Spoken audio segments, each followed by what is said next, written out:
Bonjour à tous, donc nous allons maintenant relire donc ensemble et analyser l'exercice résolu page 104 du livre Hachette. Donc encore une fois, je me répète, ce genre d'exercice est très utile dans votre manuel, mais il nécessite de votre part un investissement temporel qui est en gros vous cachez les conseils, la solution, vous essayez de le faire, donc un petit quart d'heure, si vous n'arrivez pas, une fois avoir essayé d'écrire quelque chose, vous regardez les conseils. Vous y repassez 5 à 10 minutes et ensuite, si seulement vous avez encore beaucoup de difficultés et que vous n'avez pas écrit grand-chose, vous regardez la solution rédigée pour que votre cerveau, encore une fois, comprenne la difficulté de l'exercice. Donc ici, quand je regarde l'exercice, vous avez ici donc interprété la représentation de Lewis d'une molécule. On vous dit, on considère les atomes d'hydrogène, d'oxygène et de chlore. On vous donne ici H1O8Cl17. On vous dit l'acide hypochloreux, dont le modèle moléculaire est reproduit ci-contre, est utilisé entre autres comme agent de blanchissement. On vous dit interpréter la représentation de Lewis de la molécule d'acide hypochloreux. Alors vous remarquerez que bon, cet intitulé est assez vague, et en gros on se demande un peu ce qu'il faut faire. Alors, qu'est-ce qu'il faut faire? Il faut peut-être déjà, première chose, essayer d'expliquer pourquoi donc la représentation de Lewis ici faite est correcte. Alors, on va commencer par la seule chose que vous possédez, hein, c'est H1O8 et Cl17. On va voir que ça suffit largement. Alors, dans les conseils, ici on vous dit donc écrire la formule électronique de chaque atome puis en déduire le nombre de liaisons que chaque atome peut établir. Donc ça revient à faire ce qu'on a fait dans la partie de cours. Donc dans la représentation de Lewis, proposer donc et vérifier le nombre de liaisons covalentes établies par chaque atome. On va vérifier s'il est bien correct. Déterminer le nombre de doublés non liants et dans la représentation de Lewis, proposer et vérifier le nombre de doublés d'électrons qui entourent chaque atome. Il doit bien vérifier la règle de l'octet et la règle du duet. Alors on y va. Première chose, il faut bien savoir une partie de cours, c'est que ici, dans cette représentation ici des atomes, ici vous avez en bas donc le numéro qu'on appelle Z, donc Z étant le nombre de protons. Donc ça veut dire que ici H il a 1 proton dans son noyau, O8 et Cl 17. Donc ça veut dire qu'on vous dit ici pour acquérir une structure stable, chaque atome doit capter un ou plusieurs électrons. Alors là ils sont allés un peu vite dans le manuel, puisqu'en fait si on veut vraiment être rigoureux, il faut justifier quand même que par exemple si je le fais sur l'oxygène a 8 protons, un atome étant électriquement neutre, il possède autant de charges positives que de charges négatives, donc s'il a 8 protons chargés positivement, il a nécessairement 8 électrons chargés négativement. Il faut ensuite les répartir dans les couches électroniques pour obtenir K2L6. Vous voyez que là, ils sont allés un petit peu vite.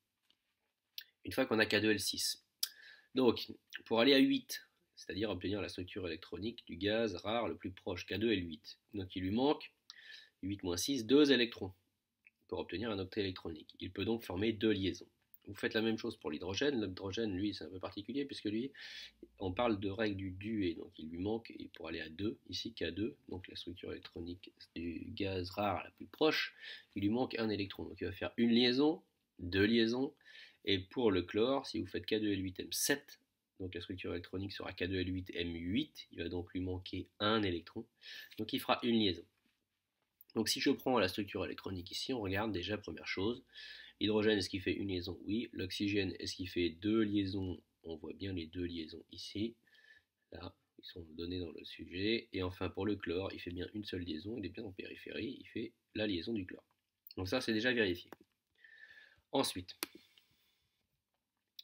qu'est-ce qu'on vous dit? Donc on vous dit l'unique électron de la couche externe de l'atome d'hydrogène est engagé dans une liaison covalente et ne possède donc aucun doublé non liant.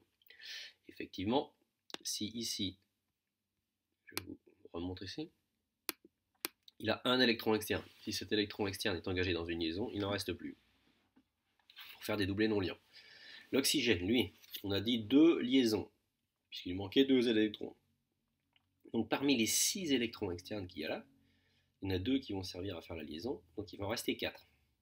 Donc ici, il y a marqué 2 électrons de la couche externe de l'atome d'oxygène sont engagés dans 2 liaisons covalentes. Il en reste donc 6-2, 4 qui s'apparient en 2 doublés non liants localisés sur l'atome d'oxygène. Donc en fait, 4 électrons, ça fait 4 doublés. Vous divisez par 2 pour obtenir un doublé. Un doublé étant constitué de 2 électrons. Ensuite, un électron de la couche externe de l'atome de chlore. Ici, pour le chlore, il a 7 électrons. Donc il lui manque, ici, on a dit, il fait une liaison. Donc parmi cette liaison, donc s'il y en a parmi ces 7 électrons externes, il y a un électron qui va faire une liaison. Donc il va en rester 6 électrons qui ne feront pas de liaison. Donc 6 électrons, vous divisez par 2, ça fait donc 3 doublés, non liants. Donc il va falloir les représenter autour, bien entendu, donc de l'atome de chlore. Donc là, si on récapitule, on a dit autour du chlore 3 doublés non liants, autour de l'oxygène, donc ici 2 doublés non liants, et autour de l'hydrogène, aucun doublé non liant. Donc dans ce cas-là, vous dessinez, vous rajoutez 1, 2 et 3 doublés non liants autour du chlore, 2 autour de l'oxygène, et c'est fini. Donc là, on a bien vérifié tout ce qu'il y avait à vérifier, c'est-à-dire qu'on est reparti donc seulement du numéro atomique.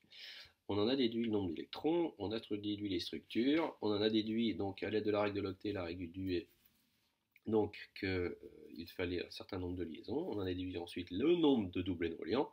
On a pu donc écrire ensuite la formule de Lewis. Vous vérifiez bien quand même, l'hydrogène doit être entouré d'un doublet, un seul doublet ici. L'oxygène en tout, ici, doit être entouré de 4 doublets. Donc là, on voit bien qu'il a 2 doublés liants, 2 non liants, 4 doublets, c'est bon. Donc ensuite le chlore, 4 doublets. Donc 1, 2, 3 non liants, 1 liant. Il a bien 4 doublés autour de lui. Donc la formule est correcte. Voilà.